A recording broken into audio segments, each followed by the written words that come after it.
आपण पाहत आहात नाशिक खबर न्यूज, जनतेचे हक्काचे व्यासपीठ। नाशिक मुंबई आग्रा महामार्गावर भीषण अपघात, 2 ठार 6 गंभीर जखमी।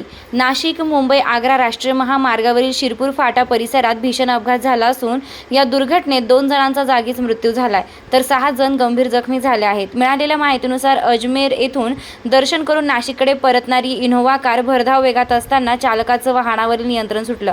यानंतर कारने रस्त्यावरील दुभाजक तोडत समोरून येणाऱ्या ट्रकला जोरदार धडक दिली। हा अपघात इतका भीषण होता की इनोव्हा कारचा चक्काचूर झाला। दुर्घटनेत 2 जणांचा जागीच मृत्यू झाला, तर 6 जण गंभीर जखमी झालेत। जखमींना तातडीने उपचारासाठी शासकीय रुग्णालयात दाखल करण्यात आले। घटनेची माहिती मिळताच पोलिसांनी घटनास्थळी धाव घेत पंचनामा सुरू केला असून अपघाताचे नेमके कारण आणि मृत तसेच जखमींची ओळख पटविण्याचं काम सुरू आहे।